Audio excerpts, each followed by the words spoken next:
नमस्कार मित्रों, आज के इस वीडियो में एक बार फिर से आप सभी का बहुत बहुत हार्दिक स्वागत है। हम आशा करते हैं कि आप सभी स्वस्थ होंगे, मस्त होंगे और अपनी तैयारी में व्यस्त होंगे। तो मित्रों, आज के इस वीडियो में हम ऋतुकाल से संबंधित विगत परीक्षाओं में पूछे गए सभी महत्वपूर्ण प्रश्नों को व्याख्यात्मक तरीके से हल करेंगे। इसके साथ ही इन्हें ट्रिक की सहायता से याद करने का भी प्रयास करेंगे। तो जैसा कि स्क्रीन पर आप देख पा रहे हैं, ऋतुकाल भाग 8 और ऋतुकाल भाग 8 के अंतर्गत जो पहला प्रश्न है कि आचार्य रामचंद्र शुक्ल ने किस कवि को कठिन काव्य का प्रेत कहा है। विकल्प ए भूषण को कहा, विकल्प बी केशव को, विकल्प सी देव या फिर विकल्प डी पद्माकर को। तो बिल्कुल सही समझ रहे हैं कि का से कठिन, का से काव्य और का से केशव। तो बिल्कुल प्रश्न संख्या 1 का विकल्प B Keshav Das is right answer. Acharya Ramchandra Shukla ji ने केशव को कठिन काव्य का प्रेत कहा है और वो कहते हैं कि केशव को कभी हृदय मिला ही नहीं है। ऐसी जो कथन है, ऐसी जो युक्ति है, आचार्य रामचंद्र शुक्ल जी ने केशव दास जी के विषय में कही है। ठीक है ना। केशव दास जी के विषय में विजय पाल ने इन्हें कोट का कवि कहा है, नाभादास जी ने इन्हें उद्गन कहा है और रामस्वरूप चतुर्वेदी जी की बात करें तो इन्होंने कह दिया था कि छंदों का अजायब घर है। इसे ध्यान में रखिएगा। तो बड़ा अच्छा प्रश्न था और ये आने की संभावना रहती है, इसलिए इस प्रश्न को आप लोग दिमाग में बैठा लीजिएगा कि का से कठिन, का से केशव। कठिन काव्य का प्रेत कौन है? केशव दास है। इस दिमाग में रख लीजिएगा। और मित्रों, ये जो लगातार आपके लिए विगत वर्षों की जो प्रश्नावली चल रही है, तो इसको आप लोग देखिए, चाहे भगा के ही देखिए, क्योंकि ये प्रश्न कहीं न कहीं आपकी परीक्षा में पूछे गए हैं तो इनके आने की भी संभावना बनती है। और अगर नहीं आ रहे हैं तो इतना तो आप जान ही सकते हो कौन सा कवि, कौन सा रचना, कौन सा राइटर, है ना, आपकी परीक्षा के दृष्टिकोण से किस प्रकार का महत्व रखता है, उसकी तैयारी आपको उसी रूप में करनी है। ठीक है ना। चलिए अब आगे हम लोग देखते हैं प्रश्न संख्या 2। प्रश्न संख्या 2 है कि भूषण ऋतुकाल की किस काव्यधारा के कवि हैं। कहने का आशय है कि जो भूषण हैं वो ऋतुकाल के अंतर्गत किस धारा में आते हैं। ऋतुबद्ध में, है ना, बात कह रहे हैं ऋतुबद्ध में, ऋतुमुक्त में, ऋतुबद्ध काव्यधारा या फिर आश्रयवादी काव्यधारा। तो बिल्कुल आप सही समझ रहे हैं। भूषण की बात करें तो विकल्प ए ऋतुबद्ध काव्यधारा इज राइट आंसर। ठीक है ना। तो जो केशव, भूषण, ये सब जो है ऋतुबद्ध के अंतर्गत आते हैं। ऋतुमुक्त में कौन आता है?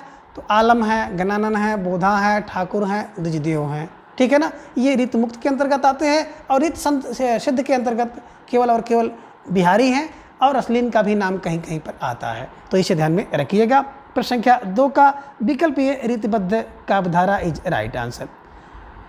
प्रश्न संख्या 3 है कि कालिदास हजारा की रचना किसने की है। तो बिल्कुल आप सही समझ रहे हैं। कालिदास हजारा जो रचना है, इसकी रचना विकल्प डी कालिदास ने की है। तो जैसा कि आप देख पा रहे हैं, कालिदास हजारा और इसके लेखक भी हैं कालिदास हैं। इसे ध्यान में रखिएगा। 4 विकल्प को अब हम लोग नहीं देखेंगे, बल्कि सीधा सीधा उसका जो सही विकल्प है उसे देखेंगे और जहाँ पर लगेगा कि व्याख्या करने की आवश्यकता पड़ रही है वहाँ पर बिल्कुल इसकी व्याख्या की जाएगी। ठीक है ना। प्रश्न संख्या 4 है कि सुजान सागर के लेखक हैं। कहने का से सुजान सागर किसकी रचना है। विकल्प ए घनानंद की, विकल्प बी बोधा की, विकल्प सी ठाकुर की या विकल्प डी आलम की। तो बिल्कुल सही समझ रहे हैं कि सुजान का सागर कौन है। बोले जहाँ पे घना आनंद होगा, घना आनंद होगा, वहाँ सुजान के सागर होंगे। इसे ध्यान में रख लीजिएगा। यानी कि घनानंद जी की ये रचना है। कौन? सुजान सागर। इसके अलावा अगर देखा जाए, घनानंद की ढेर सारी रचनाएं आपकी परीक्षा में पूछी भी जाती हैं और इन्होंने लिखा भी है। इस्कलता, बोले सर इस्कलता भी तो घनी होती है। घनी लता, इसकी लता। अगर किसी को इश्क हो जाता है ना तो बड़ा घना होता है। बस दिमाग में बैठाइएगा कि इसकी लता बड़ी घनी होती है। और विरह लीला, और जब व्यक्ति का विरह हो जाता है तो विरह की लीला भी बड़ी घनी होती है। घनी पर घनानंद का है। वियोग की बेली, जब वियोग हो जाएगा तो वियोग की जो बेली बनेगी वो बेल भी बड़ी घनी होती है। इनका एक रचना है कोकसार। कोकसार बड़ा घना होता है। कृपाकंद घना होता है। कृपाकंद भी इनकी एक रचना है। और एक रचना इनकी है रसकेल वल्ली। अब भैया देखो, रस की केल की जो बल्ली होगी बड़ी घनी होगी, तो रसकेल वल्ली भी घनी होती है। और यमुना, यश, यमुना में अगर जाओ आपको यश मिल जाए तो बड़ा घना है, बड़ा घन आनंद देगा। तो कहने का आशा है कि जब घनानंद मिला करके इनकी रचनाओं को आप बैठाएंगे दिमाग में तो हमेशा के लिए बैठ जाएगा। और ऋतुकाल के से संबंधित जो क्लासें हैं मैंने यूट्यूब पर बहुत पहले अपलोड कर दिया है। ट्रिक से है, विस्तृत रूप से है, आप चाहें तो वहाँ जाकर देख सकते हैं। ठीक है ना। तो इसे दिमाग में रख लीजिएगा। बात करें बोधा की, तो बोधा जी को तो आप जान ही रहे हैं, है ना, कि बोधा की रचनाएँ कौन कौन सी हैं, है ना। बोधा, बोधा, बोधा एक नाम है तो इसके नामा इनकी रचना है। ध्यान में रखिएगा। बोधा नाम है ना, तो इसके नामा, और यहाँ पे देखिए इसकी लता थी तो इसका नामा हो गया। और विरह वारिस इनकी एक रचना है। ठीक है ना, तो ध्यान में रखिएगा। ठाकुर की 2 रचनाएं आप देख पाएंगे, ठाकुर शतक और ठाकुर ठसक। ठीक है ना। आलम की बात करें तो भैया आलम को तो आप जान ही रहे हैं, पूरा आलम जानता है कि क्या कि जो विरह की वारिस होती है, ये तो बिल्कुल आलम में देखे होंगे ना। आलम की बात करते हैं कि भैया आलम जात के ब्राह्मण थे और इन्होंने शेख रंगरेजी से विवाह कर लिया तो मुसलमान हो गए थे। तो इन्होंने आलम केली है ना लिखा, माधव नल काम कंदला इन्होंने एक रचना लिखी, सुदामा चरित इन्होंने लिखा और श्याम वर्ण के स्नेह इन्होंने लिखा था। तो ये सब कुछ रचनाएं आलम के द्वारा भी लिखी गई हैं, जिनमें आलम केल बड़ी प्रसिद्ध रचना है, इसे ध्यान में रखिएगा। ठीक है ना। तो फिलहाल प्रश्न संख्या 4 का सुजान सागर के जो लेखक हैं वो विकल्प ए घनानंद इज राइट आंसर। प्रश्न संख्या 5 है कि बिहारी सतसई पर फिरंगी सतसई नाम से फारसी भाषा में एक टीका किसने लिखी, है ना। आप कह रहे हैं कि जो फिरंगी सतसई है ना, बिहारी सतसई पर फिरंगी सतसई किसने लिखा। विकल्प पे कह रहे फिराक गुरपुरी, विकल्प बी आनंदलाल शर्मा, विकल्प सी अमीर खुसरू या फिर विकल्प डी मिर्जा गालिब।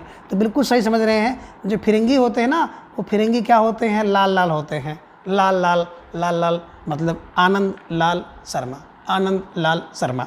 ठीक है ना। जहाँ पे देखिएगा फिरंगी, अब देखेंगे टीवी भी देखे होंगे ना, तो उसमें जब पहले का कोई सीरियल वगैरह आता था तो जो अंग्रेज होते थे वो लाल लाल कपड़ा पहनते थे और उनको फिरंगी कहते थे। तो बस दिमाग में रखिएगा जो फिरंगी होते हैं भैया ना, वो लाल लाल होते हैं, लाल लाल फॉर आनंद लाल शर्मा। दिमाग में रखिएगा कि बिहारी पर जो सब फिरंगी सतसई लिखा है वो आनंद Lal Sharma is right answer. ठीक है। प्रश्न संख्या 6 है कि अष्टयाम किसकी रचना है।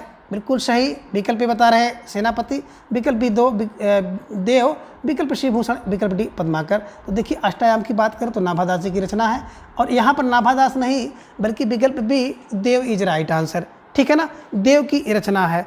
और अगर देव जी की रचना को देखेंगे तो बिल्कुल भैया देव की रचना बड़ी मस्त मस्त रचनाएँ हैं और इन्होंने तो बिल्कुल विलास नाम की 5 रचनाएँ लिखी हैं।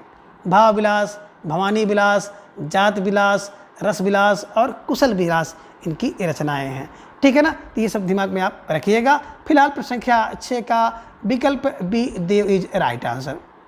प्रश्न संख्या 7 है कि भूषण को कवि भूषण की उपाधि प्रदान किसने की थी, है ना। अब कवि भूषण को भूषण की उपाधि की बात करते हैं तो सीधे सीधे विकल्प सी पर आप आइएगा, सोलंकी राजा रुद्र शाह ने दिया था। भूषण जी की बात करें तो भूषण का मूल नाम क्या था, यहाँ पे प्रश्न बनता है। तो कहीं कहीं पर इनका नाम पतिराम मिलता है, कहीं कहीं पे मणिराम मिलता है। तो पतिराम और मणिराम मानने वाले गणपत चंद्र गुप्त हैं, लेकिन बात करें विश्वनाथ प्रसाद मिश्र जी ने कहा है कि इनका मूल नाम घनश्याम था। तो ध्यान में रखिएगा, कभी कभी प्रश्न यहाँ से भी बन जाता है कि कवि भूषण का मूल नाम क्या था। तो अगर विकल्प में घनश्याम है तो घनश्याम को लगाइएगा, पतिराम या मणिराम है तो बिल्कुल पतिराम या मणिराम को लगाइएगा। तो ध्यान में रखिएगा जो मूल नाम इनका था, है ना, विश्वनाथ जी के अनुसार घनश्याम था, लेकिन गणपत चंद्र गुप्त के अनुसार पतिराम या मणिराम इनका मूल नाम था। और सोलंकी के राजा रुद्र शाह ने इनको जो है कवि भूषण की उपाधि दी है। ठीक है ना। तो प्रश्न संख्या 7 का विकल्प C Solanki Raja Rudra Shah is right answer. प्रश्न संख्या 8 है गंगा लहरी किसकी रचना है। विकल्प ए मतिराम की, विकल्प बी पद्माकर की, विकल्प सी ठाकुर या फिर विकल्प डी बोधा। तो बिल्कुल सही समझ रहे हैं। गंगा में की लहर में कौन, बोले पद्माकर, पद्माकर, है ना। गंगा के लहर में क्या बोले, पद्म है, पद्म का आकार है, खजाना है, पद्माकर है ना। तो बिल्कुल गंगा लहरी पद्माकर, गंगा लहरी पद्माकर, पद्माकर दिमाग में बैठा लीजिएगा। निश्चित रूप से आपका ये जो प्रश्न है आसानी से याद हो जाएगा। ठीक है। चलिए प्रश्न संख्या 9 है कि विरह वारिस किसकी रचना है। अब देखिए विरह की वारिस होगा तो भैया बोधा व्यक्ति हो जाता है, बोधा विरह की वारिस में बोधा है ना। तो बिल्कुल बोधा जी की रचना, इसे ध्यान में रखिएगा। ठीक है। प्रश्न संख्या 10 है कि भाषा भूषण के रचनाकार कौन है, यानी कि भाषा भूषण की रचना किसने की है। तो जैसे भाषा भूषण होगा भैया वैसा जस होगा, भाषा भूषण के जैसा जस होगा, जैसा भाषा भूषण वैसा जस, जस पार जसवंत की रचना है। तो प्रश्न संख्या 10 का विकल्प A Jaswant Singh is right answer. प्रश्न संख्या 11 है कि जात विलास के रचयिता कौन है। तो बिल्कुल आप सही समझ रहे हैं, भाव विलास, भवानी विलास, जात विलास, कुशल विलास, रस विलास, है ना। तो बिल्कुल देव इज राइट आंसर। तो प्रश्न संख्या 11 का विकल्प B Dev is right answer. ठीक है। प्रश्न संख्या 12 है कि किस रचना को छंदों का अजायब घर कहा जाता है। तो बिल्कुल आप सही समझ रहे हैं, चंद्रिका, रामचंद्रिका किसकी, बोले केशव की रामचंद्रिका को छंदों का अजायब घर कहा जाता है। किसने कहा है, तो आप बिल्कुल देखेंगे कौन किसने कहा था, है ना। बिल्कुल Ram Swaroop Chaturvedi is right answer. ठीक है ना। तो राम स्वरूप चतुर्वेदी ने इनको क्या कहा था, छंदों का अजायब घर कहा है, इसे ध्यान में रखिएगा। तो बिल्कुल आपने सही समझा कि प्रश्न संख्या 12 का विकल्प सी इज राइट आंसर। ठीक है ना, इसे ध्यान में रख लीजिएगा। प्रश्न संख्या 13 है कि सीख लीनो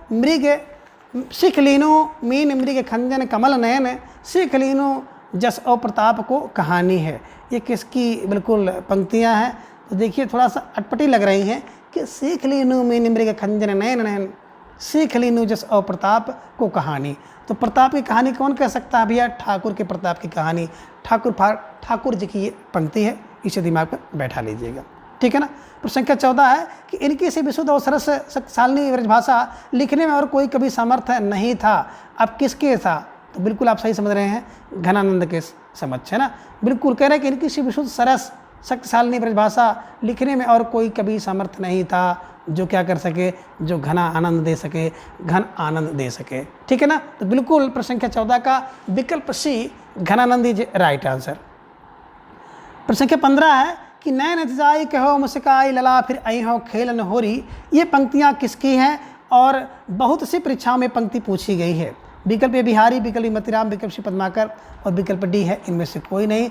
तो बिल्कुल सही समझ रहे हैं कि नैन को नचा करके मुस्का करके बात कौन कहता है, बोले सर विकल्प C Padmakar is right answer. ठीक है ना। तो नैन नचाई, है ना, कहो मुस्काई लला फिर आई हो खेलन होरी। तो ध्यान में रखिएगा जो पद्माकर जी हैं इन्हें फागु, होली और बसंत खेलना बहुत प्रिय था, इसे ध्यान में रखिएगा। तो बिल्कुल आपने सही समझ लिया, जिसको होली खेलना पसंद होगा ना वही तो होली की बात करेगा। तो बिल्कुल प्रश्न संख्या 15 का विकल्प C Padmakar is right answer. और पद्माकर कौन है, बोले गंगा की लहर पे जाओगे तो बिल्कुल पद्माकर है। और पद्माकर जी की बात करें तो पद्माकर जी बड़े बिरदावली थे और इन्होंने 2 बिरदावली लिखी है, एक लिखा हिम्मत बहादुर बिरदावली और दूसरा लिखा प्रताप बिरदावली। और जग दिनोद करते थे, संसार में कहते थे जग दिनोद करो, गंगा की लहर देखो और कल्प चीसी करो, राम रसायन और अली जहासा इनकी रचनाएं हैं। तो इसे भी आप दिमाग में रख लीजिएगा। ठीक है, चलिए। प्रश्न संख्या 16 है कि रीत काल की रीत सिद्ध काव्यधारा के कवि हैं। तो रीत सिद्ध में कोई आपको इधर उधर भटकने की आवश्यकता ही नहीं है। रीत सिद्ध के अंतर्गत केवल 2 कवि आते हैं, बिहारी और रसलीन, दिमाग में रखिएगा। तो रीत सिद्ध कौन है, बोले ये सिद्ध तो बिहारी है ना। हर कार्य के लिए कौन सिद्ध है, बोले सर बिहारी, राधे राधे जब वो चले आएंगे बिहारी, तो बिहारी ही सिद्ध हैं, इसीलिए रीत सिद्ध के अंतर्गत आते हैं। बस ऐसे बैठा लीजिएगा। ठीक है ना। चलिए, तो प्रश्न संख्या 16 का विकल्प D Bihari is right answer. अब प्रश्न संख्या 17 है कि भिखारी दास की रचना है। तो कहने का आशय कि इनमें से कौन सी रचना भिखारी दास जी की है। तो विकल्प ए काव्य निर्णय, विकल्प बी काव्य सिंधु, विकल्प सी चिंतामणि या विकल्प डी रस विवेक। तो बिल्कुल सही समझ पा रहे हैं, जो काव्य निर्णय है ये भिखारी दास जी की रचना है। और जब हम लोग रीत काल की क्लास पढ़ रहे थे तो मैंने बिल्कुल ट्रिक की सहायता से आपको बताया था कि कैसे भिखारी दास जी की रचनाओं को आप याद करेंगे। तो बिल्कुल एक बार देख लीजिएगा। मैंने बताया था कि भिखारी जो है, भिखारी के पास क्या है, बोले सर 2 कोश है, एक नाम कोश, दिमाग में रखिएगा, और दूसरा कोश कौन सा है, दूसरा अमर कोश है। तो भाई भिखारी आया क्या लाया, बोले सर 2 कोश लाया, एक नाम कोश है, एक अमर कोश है। इसके अलावा भिखारी जो तुरंत निर्णय ले लेता है, बोले सर किसका निर्णय ले लेता है, एक तो काव्य का निर्णय ले लेता है, दूसरा श्रृंगार का निर्णय ले लेता है ना। उसे क्या गाना है वो गा लेगा, क्या श्रृंगार करना है तुरंत उसका निर्णय ले लेगा। तो भिखारी के पास 2 कोश और 2 निर्णय लेने के लिए तैयार है, काव्य निर्णय, श्रृंगार निर्णय। इसके अलावा रस और छंद जानता है। तो रस की बात करेगा तो रस सारांश जानता है, रस का सारांश उसको पता हुआ है, और छंद का छंद्राड़व पिंगल जानता है। तो रस छंद की बात आएगी, रस सारांश और छंद्राड़व पिंगल जानता है। इसके अलावा क्या, बोले इसके अलावा विष्णु पुराण की भाषा जानता है। अब भिखारी विष्णु पुराण की भाषा जान रहा है, और क्या है, शतरंज शतका खेलने में कुशल है, इसे ध्यान में रखिएगा। शतरंज ही खेला है तभी तो भिखारी हुआ है, तो इसे दिमाग में बैठा लीजिएगा। अब आई थिंक मोटी मोटी चीज़ें आपके दिमाग में बैठ गई होंगी कि भिखारी के बाद 2 कोश, एक नाम कोश, एक अमर कोश। भिखारी निर्णय 2 लेता है, तुरंत लेता है काव्य का निर्णय, श्रृंगार का निर्णय 2। 4 रचनाएं आपकी हो गई। भिखारी रस का सारांश जानता है और छंदाड़व पिंगल भी जानता है। 6 रचनाएं हो गई। 7वां रचना इनकी है विष्णु पुराण की भाषा जानता है, और 8वीं रचना है शतरंग शतका में निपुण है। तो ध्यान में रखिएगा। इस प्रकार से भिखारीदास जी की सारी रचनाओं को आप आसानी से याद कर सकते हैं। ठीक है, चलिए, तो प्रश्न संख्या 17 का विकल्प ए काव्य निर्णय इज राइट आंसर। प्रश्न संख्या 18 है कि वह रस उदाहरण जो रीतिकाल में लिखे गए हैं जितने कि संपूर्ण साहित्य में नहीं लिखे गए, कौन सा रस है? तो बिल्कुल आप सही समझ रहे हैं, जो श्रृंगार रस के वर्णन में रीतिकाल माना जाता है और बड़ा प्रसिद्ध है। तो प्रश्न संख्या 18 का विकल्प डी श्रृंगार रस इज राइट आंसर। प्रश्न संख्या 19 है कि निम्नलिखित में से कौन सा कथन असत्य है? इनमें अगर बात करें तो एक कथन असत्य है, तो विकल्प ये बता रहे हैं कि रीतिकाल धारा के कवियों ने लक्षण ग्रंथों की रचना की है, तो ये असत्य है, नहीं ये तो सही है। विकल्प बता रहे हैं रीतिबद्ध धारा के कवियों को आचार कवि कहते हैं, ये भी सही है। विकल्प सी बता रहे हैं कि बिहारी रीति सिद्ध कवि हैं, तो बिल्कुल सही है ना। और बता रहे हैं कि विकल्प डी केशव रीत मुक्त धारा में है, तो बिल्कुल नहीं, केशव रीतिबद्ध के अंतर्गत हैं। बिहारी और अश्लील की बात करें ऋषिद्ध के अंतर्गत हैं। आलम, घनानंद, बोधा, ठाकुर और दुजदेव रीत मुक्त के अंतर्गत आते हैं। ठीक है ना, तो बिल्कुल आपने सही समझा। प्रश्न संख्या 19 का विकल्प डी केशव रीत मुक्त धारा के कवि नहीं बल्कि रीतिबद्ध धारा के कवि हैं। ठीक है, चलिए, प्रश्न संख्या 20 है कि आचार्य शुक्ल ने रीतिकाल का प्रवर्तक किसको माना है? अब बता रहे हैं शुक्ल जी के अनुसार रीतिकाल का प्रवर्तक कौन है, तो बिल्कुल आपको सही बता दें, विकल्प सी चिंतामणि इज राइट आंसर, है ना। यानी कि रामचंद्र शुक्ल जी ने चिंतामणि को रीतिकाल का प्रवर्तक माना है। केशवदास को डॉक्टर नागेंद्र और गणपत जी ने माना है। और बात करते हैं कृपा राम, तो कृपा राम कालक्रम के दृश्य कृपा राम को माना जाता है। तो ये तीन जो कवि हैं रीतिकाल के प्रवर्तक की श्रेणी में आते हैं। कृपा कालक्रम से आते हैं, केशव को नागेंद्र और डॉक्टर गणपत जी बताते हैं, और चिंता तो राम की चिंता है ना, रामचंद्र शुक्ल। ठीक है ना, तो बिल्कुल आप सही समझ रह गए होंगे कि प्रश्न संख्या 20 का विकल्प सी चिंतामणि इज राइट आंसर। प्रश्न संख्या 21 है कि रीतकाल की विशेषताओं के संदर्भ में निम्नलिखित में से एक विशेषता गलत है, उस विशेषता का चयन कीजिए। कह रहे हैं कि इनमें एक विशेषता गलत है, और कौन सी विशेषता है? विकल्प बता रहे हैं कि रीतकाल में अलंकरण की प्रधानता है, तो बिल्कुल सही है। विकल्प भी रीतकाल का प्रमुख है भाषा जो है ब्रज भाषा, ये भी सही है। विकल्प सी है कि रीतकाल में प्रकृति का आलम्बन रूप वर्णन किया गया है, ये गलत है। और विकल्प डी है रीतकाल में लक्षण ग्रंथ की प्रमुखता है, बिल्कुल सही है। तो बिल्कुल आपने सही देखा। प्रश्न संख्या 21 का ए, बी और डी ये तीनों सही है, लेकिन विकल्प सी की बात करें कि रीतकाल में प्रकृति का आलम्बन रूप वर्णन है, ये विकल्प गलत है। तो प्रश्न संख्या 21 का विकल्प सी इज राइट आंसर। प्रश्न संख्या 22 है कि आचार्य भिखारीदास कृति काव्य शास्त्रीय ग्रंथ है ना, इनमें कौन सा इनका काव्य शास्त्रीय ग्रंथ है? वही भिखारीदास जिनकी चर्चा भी आपने किया था, जिसके पास 2 कोश हैं, नाम कोश, अमर कोश, जो 2 निर्णय तुरंत ले लेता है, काव्य निर्णय और श्रृंगार का निर्णय। वही भिखारी जो क्या करता है, रस है ना, रस सारांश और छंदों जानता है। वही भिखारी जो विष्णु पुराण की भाषा जानता है, और वही भिखारी जो शतरंग शतका खेलने में निपुण है। ठीक है ना, बिल्कुल कौन सी इनकी रचना है जो कि शास्त्रीय है? तो बिल्कुल काव्य निर्णय इज राइट आंसर। ठीक है ना, भिखारी काव्य का निर्णय ले लेता है। ठीक है, चलिए, प्रश्न संख्या 23 है कि लोग हैं लागी कवित बनावत, मोहि तो मोरे कवित बनावत। ए भैया, लोग हैं लागी, कह रहे हैं कि संसार कविता बना रहा है ना, मुझे तो मेरी कविता बना रही है। क्या बना रही है? धना बना रही है, धनानंद, धनानंद माने घनानंद, है ना, धनी बना रही। लोग कविता बना रहे हैं, मैं तो कविता से धन बना रहा हूँ। धनानंद दिमाग में बैठा लीजिएगा, आसानी से आपका प्रश्न बन जाएगा। तो प्रश्न संख्या 23 का विकल्प सी घनानंद इज राइट आंसर। प्रश्न संख्या 24 है कि कवित्र रत्नाकर के रचनाकार हैं। अब देखिए, आप देख पा रहे हैं विकल्प ए जगन्नाथ रत्नाकर, विकल्प बी सेनापति, विकल्प सी घनानंद, या फिर विकल्प डी है अयोध्या सिंह उपाध्याय हरिअवध। तो बिल्कुल सही समझ रहे हैं। कवित्र रत्नाकर की बात अगर करेंगे, है ना, तो बिल्कुल सही समझा आपने, सेनापति इज राइट आंसर, है ना। कहे भैया क्या है कि सेना कवित्व कौन करता है? बोले कवित्व तो वही करेगा जो सेना का पति है। तो सेनापति कवित्र रत्नाकर सेनापति इज राइट आंसर। ठीक है ना। आगे प्रश्न संख्या 25, शिवा बावनी के रचनाकार कौन है? तो बिल्कुल आप समझ सकते हैं, शिवा छत्रसाल, है ना। शिवा बावनी इनकी एक रचना है। दूसरी रचना इनका है शिवराज भूषण, और तीसरी रचना है अलंकार प्रकाश, हृदय प्रकाश और छत्रसाल दशक। ठीक है ना, तो ध्यान में रखिएगा। शिवा बावनी किसकी रचना है? बिल्कुल विकल्प B Bhushan is right answer. ठीक है ना। प्रश्न संख्या 26 है, इनमें से कौन सा ग्रंथ केशव का नहीं है? एक ग्रंथ ऐसा जो केशव का नहीं है, तो रामचंद्र का बिल्कुल केशव की है, 1591 ईस्वी में केशवदास जी ने लिखा था। कवि प्रिया बिल्कुल आप दिमाग में रख लीजिएगा, कवि प्रिया भी केशव की रचना है, और कवि प्रिया की रचना जो केशव जी ने 1601 ईस्वी में लिखा था। विज्ञान गीता 1610 में केशव की रचना है। लेकिन भाषा भूषण की भी हमने चर्चा किया था, जैसे भाषा भूषण होगा भाषा भूषण वैसे जस होगा। जस फार जसवंत की रचना है, यानी कि जसवंत सिंह की रचना है भाषा भूषण। वैसे भाषा भूषण वैसे जस, जस फार जसवंत सिंह का। ठीक है, चलिए तो प्रश्न संख्या 26 का विकल्प डी भाषा भूषण इज राइट आंसर।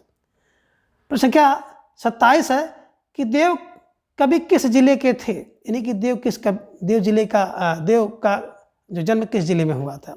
विकल्प बता रहे हैं मैनपुरी में, विकल्प बी बनारस में, विकल्प सी गोरखपुर, या विकल्प डी इटावा में। तो बिल्कुल आप सही समझ रहे हैं, देव इटावा में रहते थे। कहाँ रहते थे? बोले सर इटावा में रहते थे। तो देव का जन्म इटावा में हुआ था, इसे ध्यान में रखिएगा। तो प्रश्न संख्या 27 का विकल्प देखा जाए तो D Etawah is right answer. ठीक है। प्रश्न संख्या 28 है, घनानंद की कृतियां किस भाषा में हैं? तो बिल्कुल घनानंद की कृतियां जो है विकल्प सी ब्रज भाषा इज राइट आंसर, इसे ध्यान में रखिएगा। घनी आनंद, घना आनंद, घनी नंद, है ना। घनानंद कौन देती है? तो बोले जो सुजान का सार होगा घनानंद देगा, इसकी लता होगी घनी नंद की, बिरह की लीला जो होगी बिल्कुल घनानंद देगी, वियोग की बिल घनानंद देगी, कोकसार है ना, कृपाकंद, रसकेल बल्ली और यमुना का यश घनानंद देगा। इन्हीं की घनानंद की रचनाएं हैं। ठीक है, चलिए प्रश्न संख्या 29 है कि बिहारी सत्सई में कितने दोहे हैं? तो बिल्कुल बात करें बिहारी सत्सई की तो 713 और 719 माना जाता है। अगर 713-19 दोनों हो तो आप 713 में जाइएगा, और नहीं तो 719 से, है ना। तो फिलहाल इस प्रश्न के अनुसार 719 दोहा इज राइट आंसर। बिहारी सत्सई की रचना किसने की है? बिहारी दास ने खुद किया है, बिहारी लाल ने खुद किया है। और बिहारी लाल की बात करें तो श्रृंगार, भक्ति और नीति की त्रिवेणी बहती हैं, ध्यान में रखिएगा। बिहारी सत्सई को पदम सिंह शर्मा ने शक्कर की रोटी कहा है, इसे ध्यान में रखिएगा। ठीक है ना। और इनके विषय में एक उक्ति कही गई है कि सतसैया के दोहरे जव नावक के तीर, देखन में छोटे लगे घाव करे गंभीर। ठीक है ना। आगे प्रश्न संख्या 30 है कि ब्रजभाषा आधुनिक कालीन में प्रसिद्ध कवि हैं, यानी कि आधुनिक काल में ब्रजभाषा के सबसे प्रसिद्ध कवि कौन हैं? तो बिल्कुल मैथिली शरण गुप्त, हरिऔध, जगन्नाथ रत्नाकर, या फिर विकल्प डी भारतेंद्र हरिश्चंद्र। तो आधुनिक काल में जो ब्रजभाषा की बात की जाती है तो बिल्कुल विकल्प C Jagannath Ratnakar is right answer, जो कि जकी उपनाम से भी रचना करते हैं। तो प्रश्न संख्या 30 का विकल्प C Jagannath Ratnakar is right answer. ठीक है, चलिए आगे प्रश्न संख्या 31 है, कप्रिया के रचनाकार कौन है? अभी आपने देखा कि कप्रिया, रसिक प्रिया, है ना, रामचंद्रिका, है ना, विज्ञान गीता, जहांगीर जसवंतिका, नक्शिक, छंदमाला, सब किसके हैं? विकल्प B Keshavdas is right answer. ठीक है ना। कप्रिया किसकी है? केशव की है। और कप्रिया की रचना 1601 में हुई थी। राय प्रवीण जो कि एक गणिका थी, उसे शिक्षा देने के लिए केशवदास जी ने किया था। ठीक है। अब आगे है प्रश्न संख्या 32 कि इनमें से जगन्नाथ दास रत्नाकर की कृति को छांटिए। जगन्नाथ दास रत्नाकर की कृति कौन सी है? तो बिल्कुल आप सही देख पा रहे हैं। प्रश्न संख्या 32 का विकल्प ए उद्धव शतक इज राइट आंसर। ब्रह्मगीत सूर का है, स्मृति रामधारी सिंह दिनकर का है, गीतावली तो तुलसीदास जी की है। ठीक है ना। तो प्रश्न संख्या 32 का विकल्प ए उद्धव शतक इज राइट आंसर। ठीक है। प्रश्न संख्या 33 है कि शिवराज भूषण के रचयिता का कवि है, यानी कि शिवराज भूषण की रचना किसने की है ना। तो बिल्कुल आप सही समझ गए, विकल्प D Bhushan is right answer. Shivraj Bhushan दिमाग में रखिएगा, भूषण की रचना है। ठीक, चलिए प्रश्न संख्या 34 है कि महाकाव्य की रचना कौन सी इसमें है ना। तो देखिए नेहा रेणुका की बात करते हैं, रेहणु दोई कुसारणी, है ना, तो रामधारी सिंह दिनकर का है। चिदम्बरा पंत का है, दीप शिखा महादेव वर्मा का है। विकल्प डी छत्रसाल दशक बिल्कुल महाकाव्य की रचना है। तो प्रश्न संख्या 34 का विकल्प डी छत्रसाल दशक की राइट आंसर। ठीक है। आगे है प्रश्न संख्या 35 कि रीतकालीन कवियों की काव्य भाषा थी। अभी देखिए फिर वही प्रश्न घुमा करके आ गया, तो बिल्कुल आप सही समझ रहे हैं। विकल्प सी ब्रजभाषा इज राइट आंसर। ये ब्रजभाषा ऋतकालीन कवियों का है। आधुनिक युग में ब्रजभाषा के में जगन्नाथ रत्नाकर हैं, ज्ञानानंद की भाषा ब्रजभाषा है। तो ये सब दिमाग में रखिएगा। प्रश्न संख्या 35 का विकल्प सी ब्रजभाषा इज राइट आंसर। प्रश्न संख्या 36 है कि ऋतकाल के उस कवि का नाम बताइए जिसने वीररस में कविता लिखी है। अब वीररस में कविता किसने लिखी है? वही लिख सकता है जो भूषण होगा, है ना। तो प्रश्न संख्या 36 का विकल्प B Bhushan is right answer. और महाकवि भूषण एकमात्र कवि हैं जिन्होंने ऋतकाल में वीर रस से कविता लिखी है ना। तो इसे ध्यान में रखिएगा।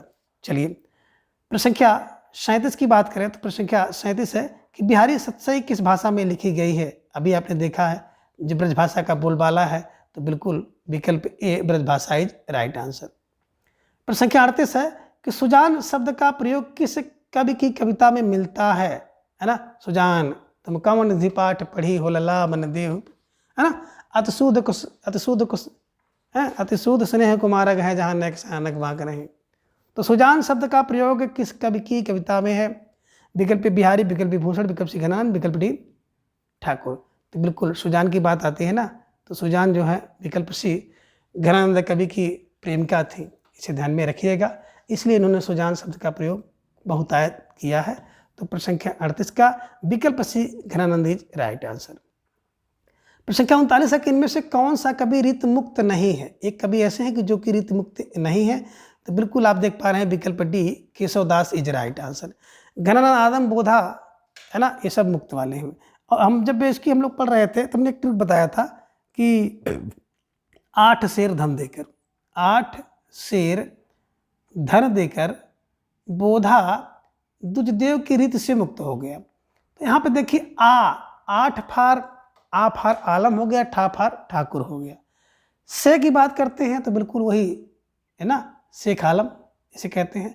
रा से रसखान, धा से धा जो घा है घनानंद, बोधा है ना दुजदेव और दुजदेव, ये सब क्या हैं? रीत मुक्त है।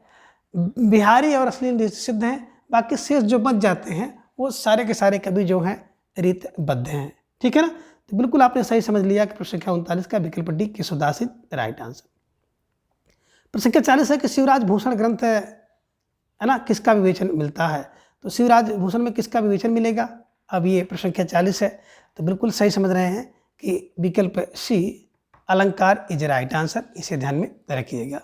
और इसमें एक बार प्रश्न पूछा गया था कितने अलंकार हैं? तो 105 अलंकार हैं, मतलब 105 अलंकारों का वर्णन किया गया है। तो प्रश्न संख्या 40 का विकल्प सी अलंकार इज राइट आंसर।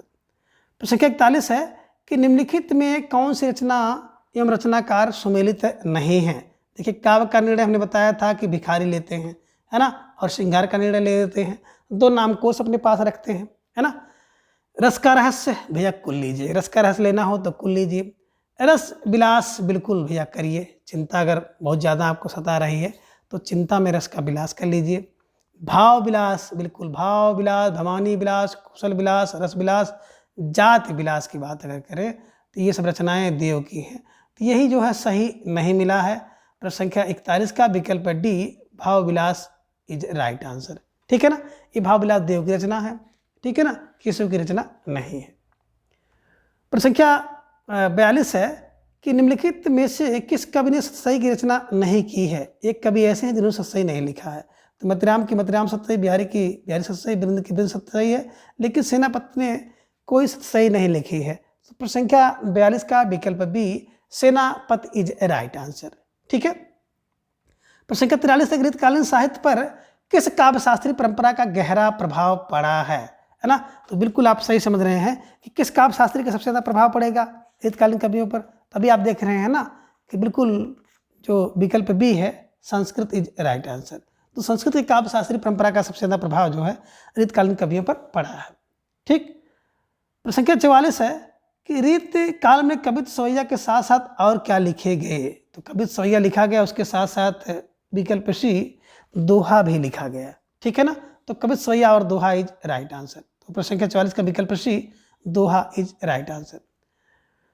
प्रश्न संख्या 45 है कि इनमें से किस कवि ने प्रबंधात्मक वीर काव्य की रचना की है? अब प्रबंधात्मक किया है और वीर काव्य किया है, तो बिल्कुल आप सही समझ रहे हैं। प्रश्न संख्या 45 का विकल्प C Padmakar Bhatt is right answer. इन्होंने 2 बिरदावली लिखी है, हिम्मत बहादुर बिरदावली, और है ना, और कौन सा, और दूसरा प्रताप बिरदावली। ठीक है, इसे प्रताप सिंह बिरदावली लिखा है। तो प्रश्न संख्या 45 का विकल्प C Padmakar Bhatt is right answer. प्रश्न संख्या 46 है कि प्रबोध पचासा ग्रंथ के रचयिता कौन है? तो बिल्कुल सही समझ रहे हैं, विकल्प D Padmakar is right answer. Prabodh Pachasa किसका है? बोले पद्माकर का है ना। तो प्रबोध का पचासा कौन करेगा? बोले पद्माकर करेंगे। तो प्रश्न संख्या 46 का विकल्प D Padmakar is right answer. प्रश्न संख्या 47 है कि इनमें से किस कवि ने सतसई की रचना नहीं की है ना। एक कवि है जो कि सतसई की रचना नहीं की है। तो देखिए, सतसई की रचना ना करने और करने से संबंधित प्रश्न पूछे गए हैं, ठीक है ना। तो बिल्कुल आप सही समझ रहे हैं, रसनीत ने किया है, भूपत ने किया है, बिरंद ने किया है, लेकिन विकल्प डी बेनी प्रवीण जी ने जो है सतसई की रचना नहीं किया है। तो प्रश्न संख्या 47 का विकल्प D Beni Praveen is right answer. ठीक है। प्रश्न संख्या 48 है कि जन्मकाल के अनुसार निम्नलिखित कवियों को सही क्रम में रखिए। तो सबसे पहले देखिए, बिहारी है, फिर देव हैं, फिर भिखारी हैं, और फिर पद्माकर हैं। तो बिल्कुल यही विकल्प आपका सही भी होगा, है ना। 1595 बिहारी हैं, 1673 की बात करते हैं देव हैं, भिखारी की बात करते हैं तो बिल्कुल है ना 1673 में, और जो पद्माकर हैं 1713 में है। तो घुमा फिरा कर देखा जाएगा तो प्रश्न संख्या 48 का विकल्प ये बिहारी, देव, भिखारी, पद्माकर, यही इनका क्रम होगा। तो प्रश्न संख्या 48 का विकल्प ए इज राइट आंसर। प्रश्न संख्या 49 है कि अंग दर्पण किस कवि की रचना है? अंग दर्पण, है ना, अगर अंग दर्पण किसी को मिल जाता है तो व्यक्ति उसी में लीन हो जाता है। तो अंग दर्पण, है ना, ये दिमाग में रखिएगा। अंग दर्पण में देखने में, और एक रचना है रस के प्रबोध में लीन हो जाता है। दो रचनाएं हैं रसलीन की, अंग दर्पण और रस प्रबोध। ठीक है। तो प्रश्न संख्या 49 का विकल्प ए रसलीन इज राइट आंसर। प्रश्न संख्या 50 है कि पानी अपार धन घनानन उकत ओछी जतन जुगत जौन कौन पे न पति है ना। अब कह रहे हैं कि इस क्या कवि क्या कहना चाहता है। कवि विकल्प में बता रहे हैं कि नायिका के सौंदर्य का वर्णन असंभव है। विकल्प बी नायिका के सौंदर्य से अच्छी कवि की उक्ति है। विकल्प सी नायिका के सौंदर्य की तुलना मेरी उक्ति निकृष्ट है ना। और विकल्प डी है कि नायिका के सौंदर्य और कवि की उक्ति दोनों क्या है? अच्छे हैं। तो बिल्कुल प्रश्न संख्या 50 को अगर आप ध्यान से देखेंगे तो इसका बात अगर किया जाए तो विकल्प सी नायिका के सौंदर्य की तुलना में मेरी उक्ति जो है निकृष्ट है, इसका यही अर्थ है ना, कि इतनी सुंदर नायिका है कि उसका वर्णन करना निकृष्ट है। तो प्रश्न संख्या 50 का विकल्प सी इज राइट आंसर। प्रश्न संख्या 51 है कि जन्म काल के आधार पर निम्नलिखित रचनाकारों को सही क्रम में मिलाना है। तो बिल्कुल आप सही समझ रहे हैं। सबसे पहले आप जहाँ पर देखें केशवदास को, तो केशवदास का जन्म 1555 में हुआ था, इसे ध्यान में रखिएगा। सेनापति की बात करें तो सेना का 1584 में जन्म हुआ। चिंतामणि की बात करते हैं तो 1609 में हुआ है, और बात करें भूषण की तो 1613 में हुआ है। तो बिल्कुल प्रश्न संख्या 51 का विकल्प सी केशव, सेना, चिंता और भूषण इज राइट आंसर। ठीक है। प्रश्न संख्या 52 है कि रचना काल के अनुसार निम्नलिखित कवियों का सही अनुक्रम होगा। अब रचनाकार के अनुसार अगर देखा जाए तो कवियों का सही अनुक्रम क्या होगा? विकल्प डी आप देख पा रहे हैं। सबसे पहले चिंतामणि आएंगे, सबसे पहले आएंगे चिंतामणि, ठीक है ना। चिंतामणि के बाद आएंगे महाराज जसवंत सिंह, और महाराज जसवंत सिंह के बाद आएंगे देव, और फिर भिखारी। तो प्रश्न संख्या 52 का विकल्प डी इज राइट आंसर। ठीक है। चलिए आगे है प्रश्न संख्या 53 कि निम्नलिखित काव्य कृतियों में से कौन सी कृति प्रबंध काव्य नहीं है? तो बिल्कुल सही समझ रहे हैं। ये जो सुजान हित प्रबंध है ये प्रबंध काव्य नहीं है ना। बाकी सारे चंडी चरित्र की बात करते हैं तो बिल्कुल गुरु गोविंद सिंह का है। रामचरित्र की बात करते हैं सूरत मिश्र का है। सुजान चरित्र की बात अगर आप करते हैं तो सूदन कवि का है, और प्रबंध काव्य है। ठीक है ना। चलिए प्रश्न संख्या 54 है कि नीति संग्रह के रचनाकार कौन है? तो बिल्कुल सही समझ रहे हैं, विकल्प बी रसनिधि इज राइट आंसर, है ना।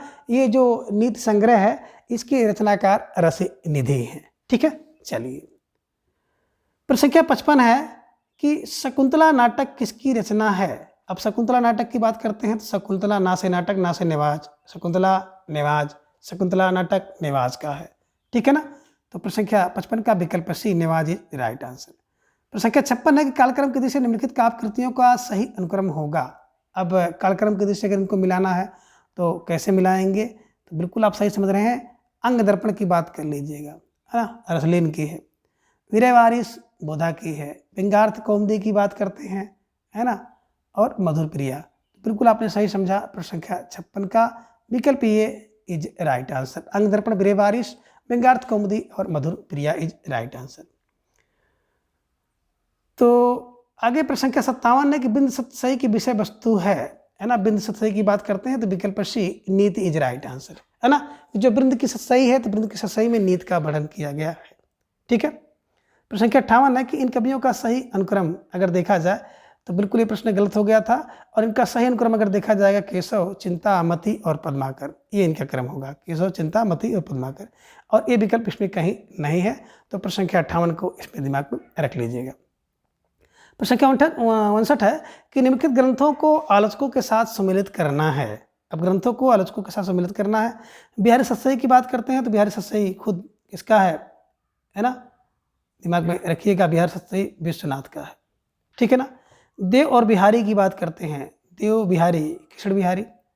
बिहारी की बात करते हैं तो बिल्कुल यहाँ पर देखिए थोड़ा सा मिस्टेकिंग हो गया है, यहाँ से आप मिलाइए, अब मिलेगा सही आपको। ठीक है ना।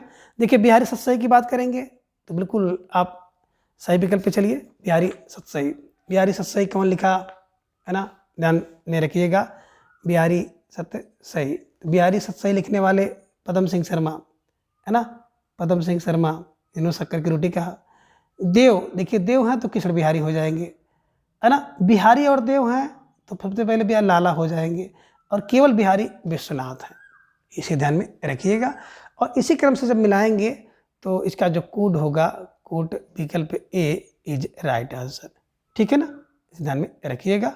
और इसकी व्याख्या भी आप देख सकते हैं। व्याख्या में देखिए बिहारी सतसई की बात, है ना, ये पदम सिंह का, देव कृष्ण, बिहारी विश्वनाथ, और बिहारी और देव लाला भगवान देव हैं। ये दिमाग में रख लीजिएगा। यहाँ से मोटे माटे प्रश्न जो है आपकी परीक्षा में बहुतायत पूछे जाते रहे हैं और आगे भी पूछे जाने की संभावना है। ठीक है ना। प्रश्न संख्या 60 है, कुंदन को रंग फीके लागो झलके अति अंगन चार गुराई, ये पंक्ति किसकी है। तो विकल्प D Matiram is right answer. अब मत में अगर राम बैठ गए हैं ना तो कुंदन का रंग भी फीका लगेगा, इसे ध्यान में रख लीजिएगा। ठीक है ना। चलिए प्रश्न संख्या 61 है कि इनमें से कौन सा रीतिबद्ध नहीं है। तो हमने बताया था कि घनानंद आलम बोधा, है ना, तो बिल्कुल घनानंद आपको मिल गए। प्रश्न संख्या 61 का विकल्प सी घनानंद इज राइट आंसर।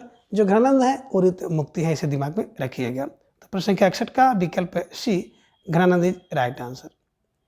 प्रश्न संख्या 62 है, कवियों और कृतियों का सुमिलन कीजिए, यानी कि कवि और उनकी कृतियों को सही ढंग से मिलाना है।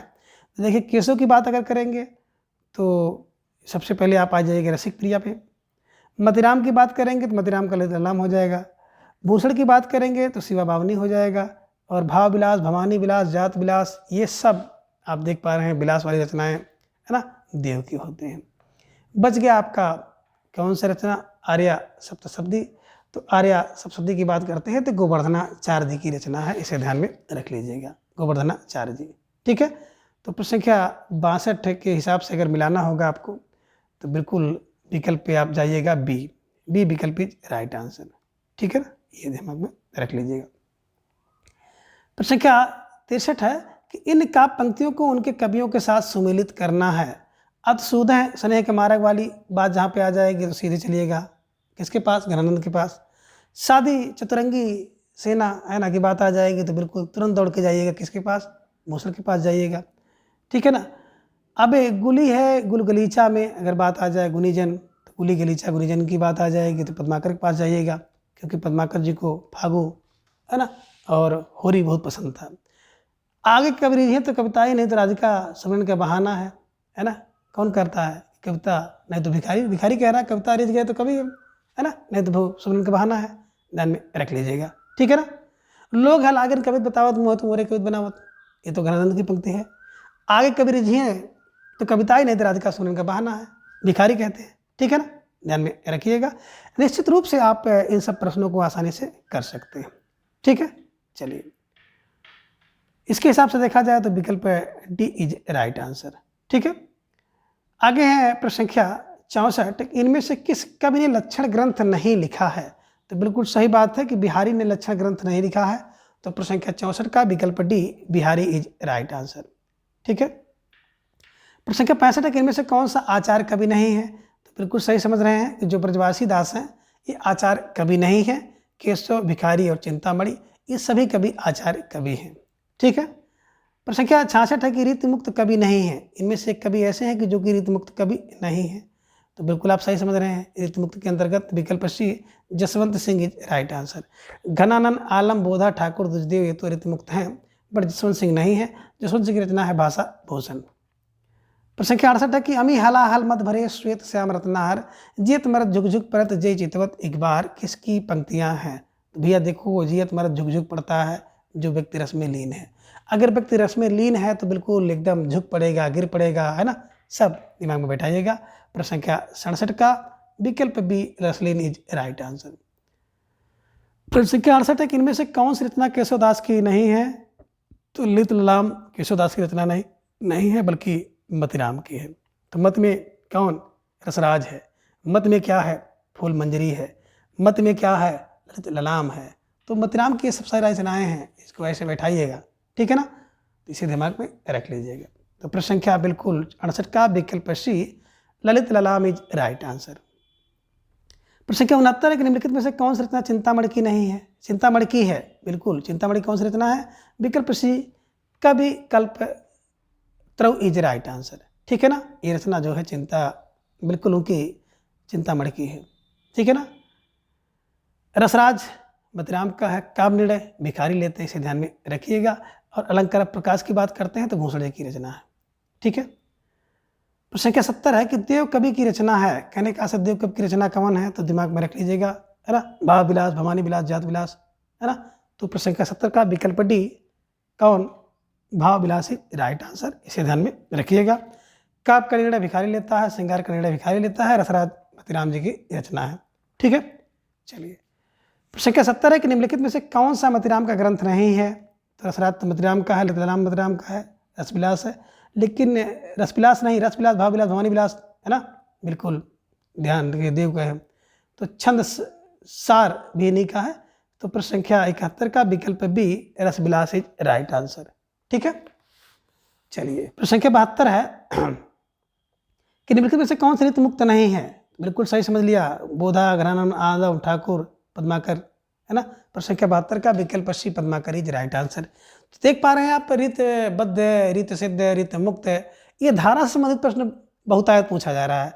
तो आपको ये धारा तो तीनों आपको याद होनी चाहिए, ठीक है ना, किस धारा में कौन सा कवि आता है, ठीक। चलिए प्रश्न संख्या 73 है कि निम्नलिखित में से कवियों के साथ सम्मिलित करना है उनकी रचनाओं को, किसकी कौन से कवि की कौन सी रचना है ना।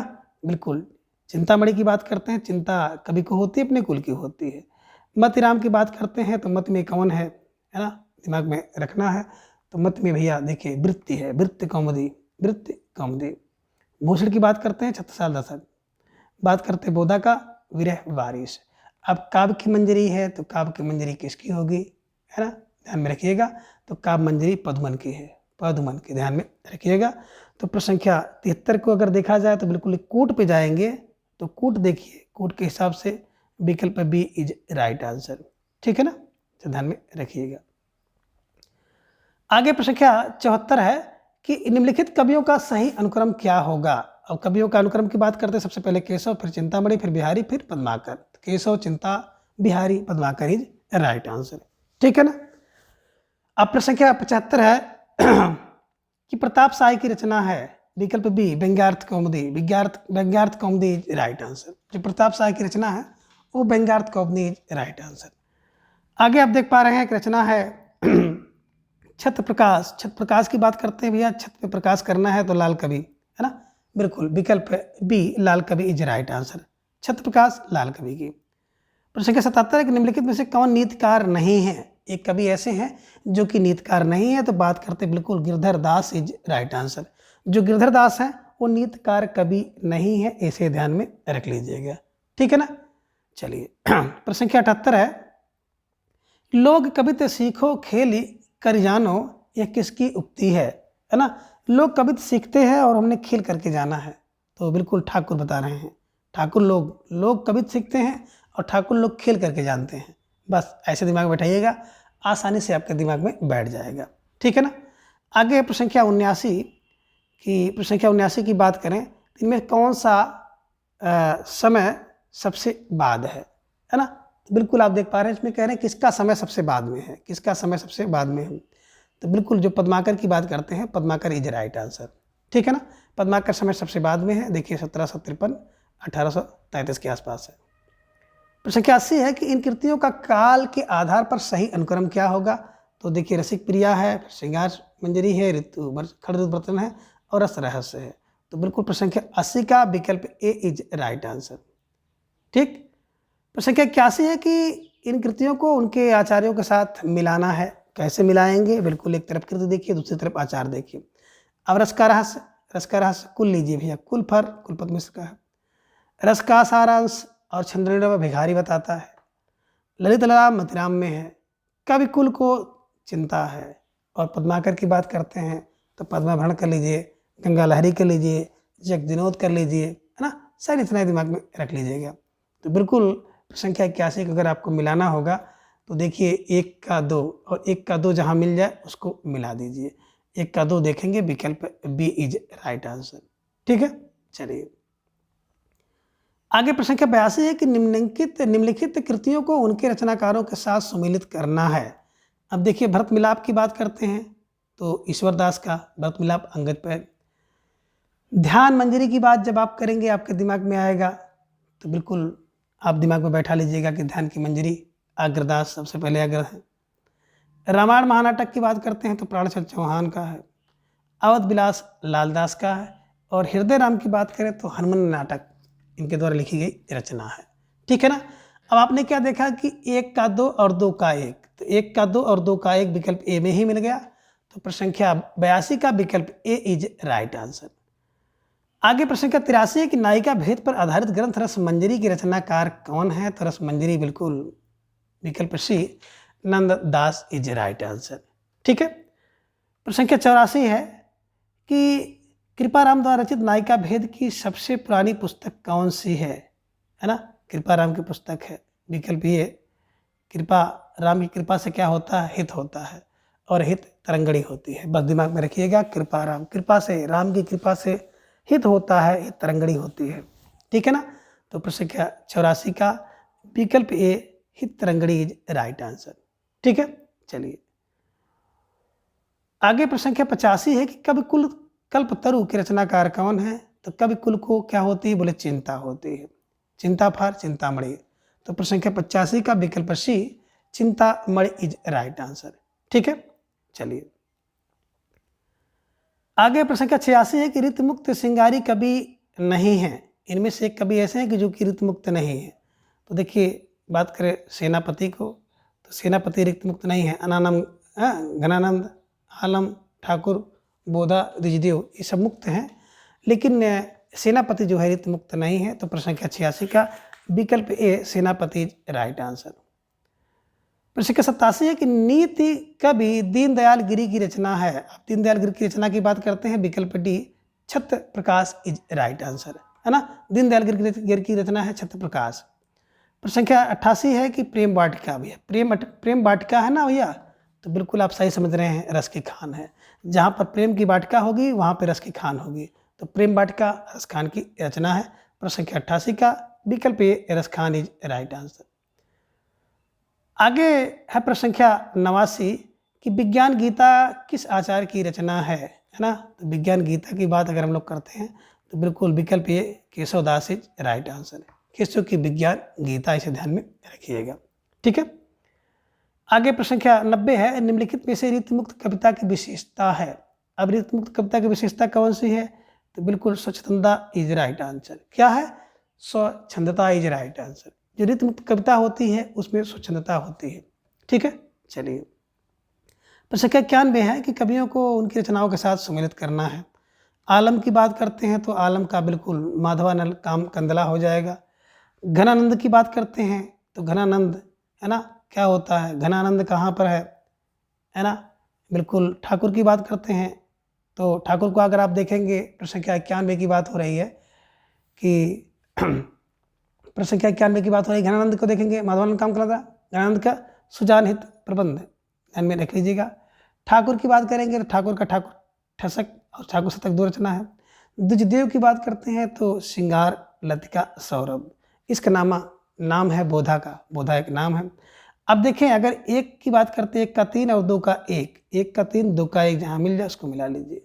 1 का 3 2 का 1, बिल्कुल विकल्प सी इज राइट आंसर।